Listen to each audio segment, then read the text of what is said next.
Hi guys, Ali Taylor here, and today I've bought my new set of irons for under £100 off eBay.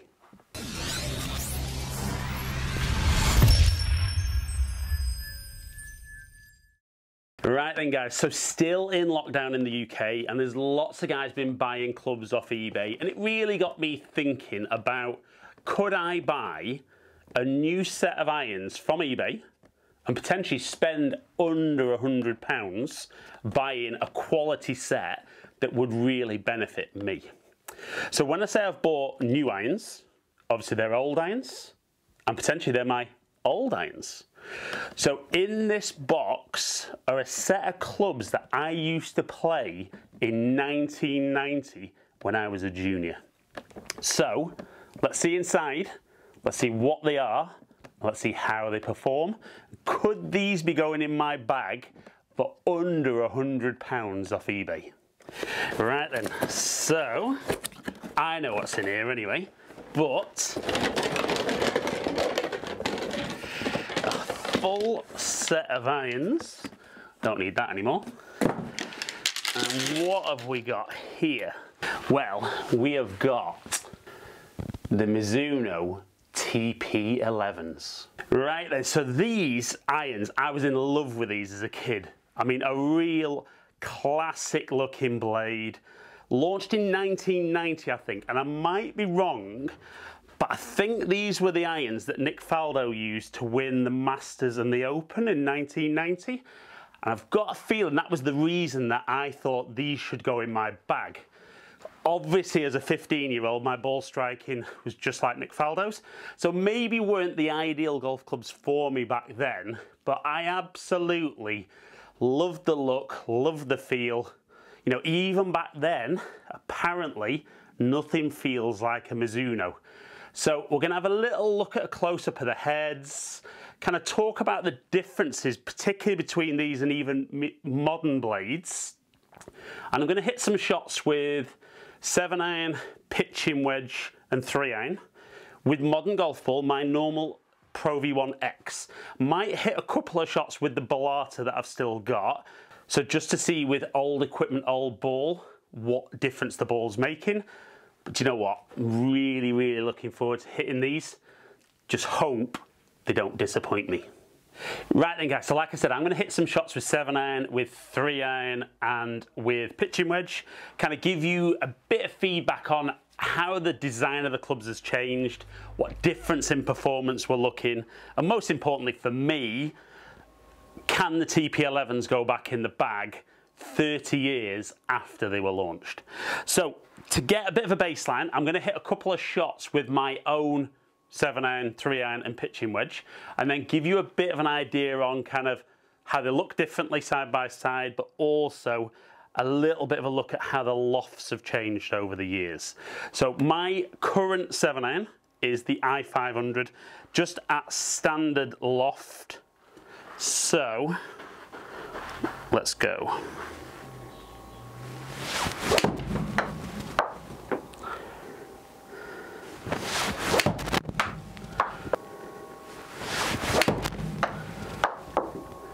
So good strike, just a little bit out to the right, round about that 172,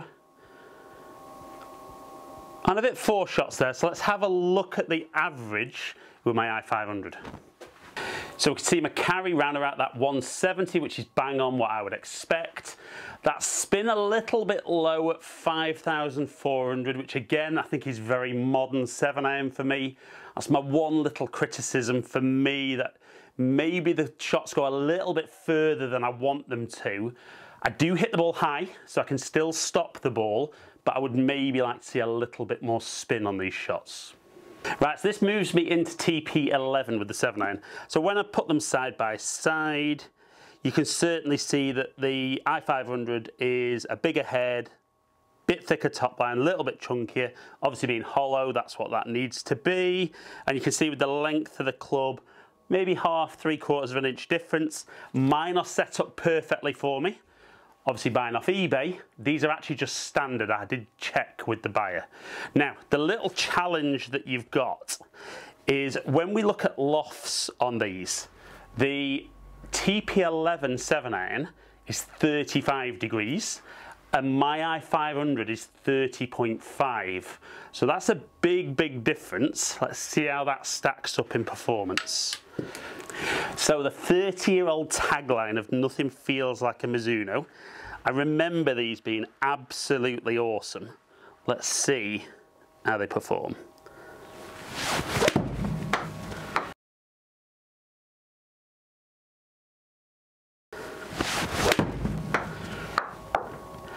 So definitely feel nice and soft. That one turning over a little bit. Definitely a little bit toey with the strikes, the first two.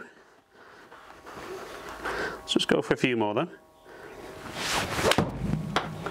So that felt good. Felt out the middle. Very different performance, both in distance and spin. Okay, let's go a couple more with the 7-iron. That was ripped. So 158 carry, 7,100 spin. Ooh, hello. Certainly, and to be fair, I think when I'm looking at blades, I don't ever worry about putting blades in the bag. 7-iron down. The 3-iron's going to be the nervous one. So let's go one more with 7-iron.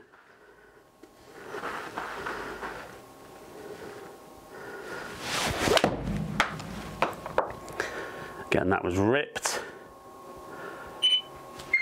So 156, over 7,000 spin. Now, what I do find interesting, particularly with modern blades, even though they are still a solid head, there was always an issue that years ago as a kid, I got told that the good player always mishit the ball a little bit out the heel. And the key reason for that is the centre of gravity was actually slightly towards the heel because of all this mass here. So with the modern blades, a lot of the manufacturers are putting maybe a bit of tungsten in the toe to move the CG more into the middle of the club face. Now obviously being 30 years old, these don't have this. And certainly the first one I hit out of those shots was a tiny bit out the toe, and I saw a massive drop off in performance. But let's look at the averages and just see how that TP11 stacked up with 7-iron. So we see the first one was a poor strike, a little bit out the toe, and it wasn't much out the toe. But we're looking at spin rate really dropping off. Ball speed miles back at just under 100 miles an hour, and the carry down to 137. But the next four were all good solid strikes.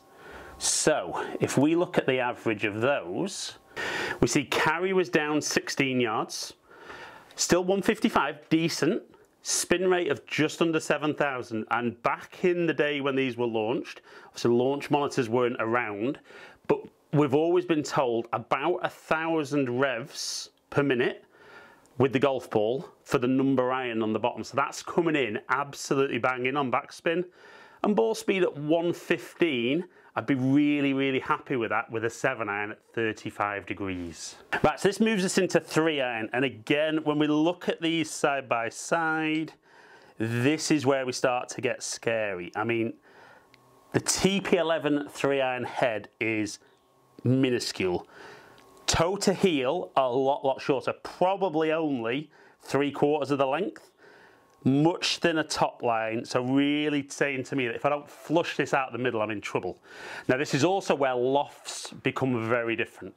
So my i500 3-iron is power spec at 17 degrees.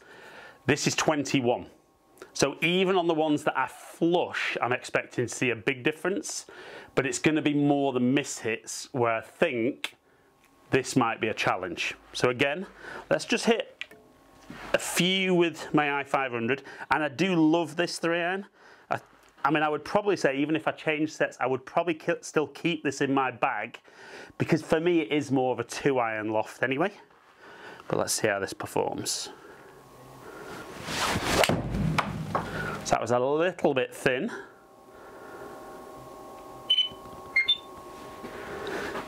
But 220 carry, and then obviously still going to chase out a little bit from there. And that wasn't really flushing, that one. And that's what I love about this, you know, as my longest iron in the bag, really, really forgiving, absolutely love it. Maybe a little bit more to the right. And again, 215 carry.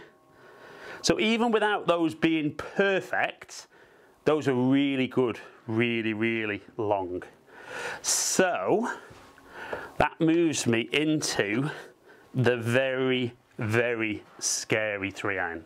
Right, so I don't necessarily think I should be measuring this against I-500 because of lofts, but what I do need to see is it proportionately long to the 7-iron, which we saw at about 155 carry with the good one. My worry is if I don't get one, how is this going to perform? So yeah, definitely more of a premium on ball striking with this. Oh, and I've ripped it. Great little shot, 201. Don't know what I was worrying about. Now, if I could hit 3-iron like that every time with a blade, I think these would be in the bag, no problem at all. And we can see lots and lots of spin there. Okay, and again. Now that's a little bit out the toe. Okay, only 10 yards off. Spin was still good, still a little bit drawy. But again, don't mind that at all for one that I didn't quite get hold of. Right, let's go one more. We're looking for about 195 as the average. Probably need to feel like I'm just going to hit a tiny little cut.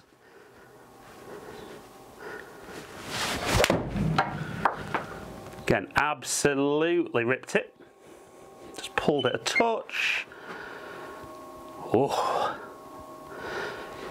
Wonder if my new set of irons are going to be a 30-year-old set. So let's have a look at the numbers for 3-iron, see if that's stacked up. Right, so just under 197 carry, 4-2 backspin. So lots and lots of spin on the ball. So even though I might not be getting as much ball speed out of this to keep the ball in the air going forward, the extra spin on this keeps it in the air and will potentially give me that bit more control. So let's move into pitching wedge. Right, so again, when we put them side by side, to be honest, yes, TP11 smaller, doesn't look scary behind, you know, side by side, but I love the little thin top line on that. You know, certainly for me, in my 52, 56 and 60, I've always stuck with bladed clubs because I love how kind of refined they are, the feel and maybe the extra versatility it gives me. So this is where, when we move into pitching wedge, I do like that. Now lofts, my I-500's 45, the TP11 was 47, so maybe not quite as big a difference as I maybe thought there was going to be. But my one criticism with this club for the I-500 is the distance I hit it relative to my 52. I think the gap's just a little bit too big. So again, let's just hit a couple with this. I would be expecting probably round about that 130.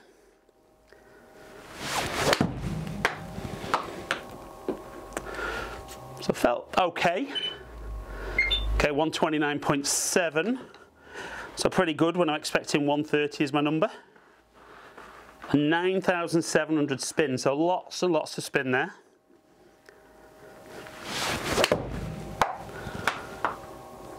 Maybe a touch left.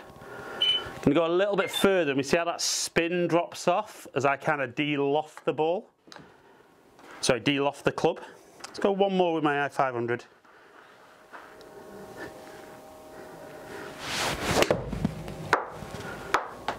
So again, like I'd expect, good solid one, maybe a couple of yards short, but again, very low spin. So let's look at the averages for my wedge.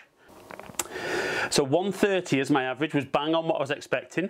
To be fair, spin rate at 8,500 is about what I normally expect from mine, but I'd really like to see my pitching wedge being nearer 10,000.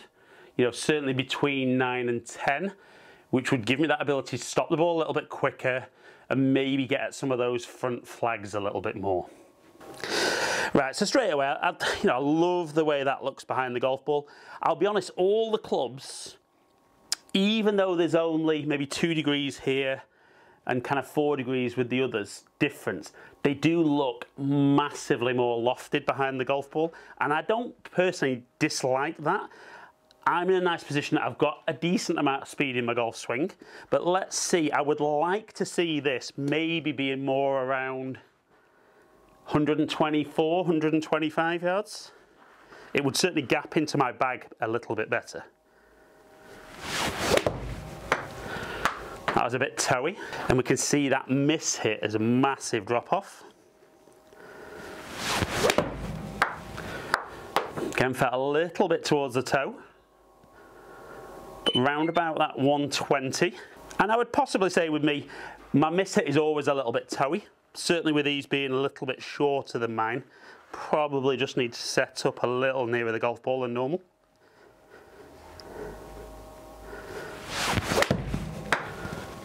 So that felt good. There's that 120. There's those spin numbers that I'd be looking for. Right, let's go one more.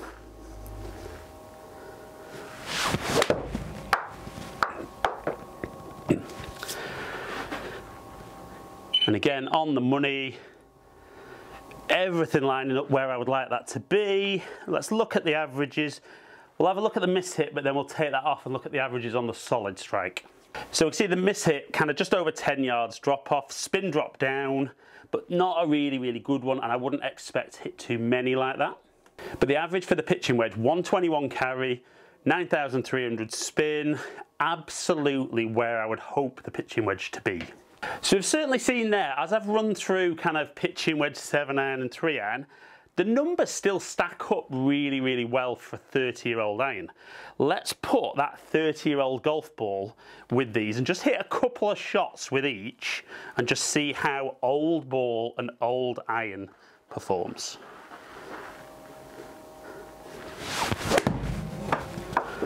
So feels so much more spongy off the club face.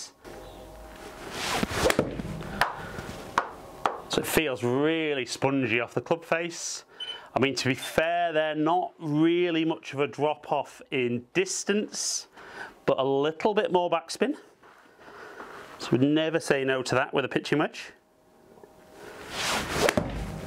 Again, felt good. Woof, look at that spin. That's what I'd be looking for.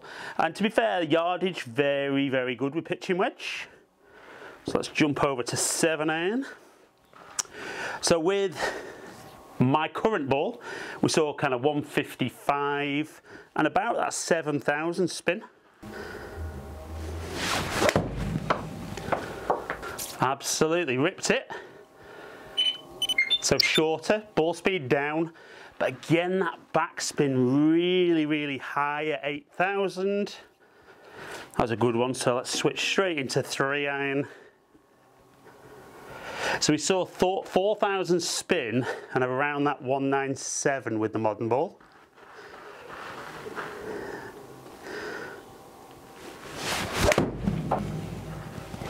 Absolutely flushed it again. Tried to hit a little cut there. Right, it's a 204 carry, and actually the spin was down a little bit compared to the modern ball. So, pretty sure though, I'm not going to be trying to play 30-year-old irons and 30-year-old golf ball. Right then, so are my old irons off eBay going to become my new irons? Do you know what? Very tempted. I do love the fact that that little bit more loft gives me that extra spin. Now, I know I could potentially go back to modern blades, which I might do for this year, but when I'm looking at that, I'm not seeing a huge difference in what a modern blade gives me compared to this. Now, if you look at the design, like I said, it is only very tiny bit different with the modern blade, but I love the look, I love the feel. Yes, it's true, nothing feels like a Mizuno, even when they're 30 years old, but TP11s, my irons from 1990, could well be going back in the bag for 2020. Right then guys, so I hope you've enjoyed today's video. If you have, like and share it. Comment below, let me know, did these perform better than you expected them to? Do you think I should put these back in the bag? That's a really important one for me. Be interested for you guys. Do you think, you can go into detail whether you think I'm good enough for these to go in the bag, but tell me if you'd like me to put these back in the bag for a few rounds, see how I play and how my performance is affected by going blade from 3-iron down, but for a 30-year-old blade. Like I said, the thing for me as a kid, Nick Faldo was the inspiration to me getting these. I saw a comment from him the other day actually about how much he loved these, and to be honest, I still love them. I think they're great. So let me know if you think they should go in the bag. If you've enjoyed today's video and you don't currently subscribe to my channel, please consider clicking that subscribe button below, ring the notification bell, then you find out when I drop a new video. Follow me on all my social media platforms, all under Ali Taylor Golf. Hopefully catch up with some of you guys down here soon. Stay in contact.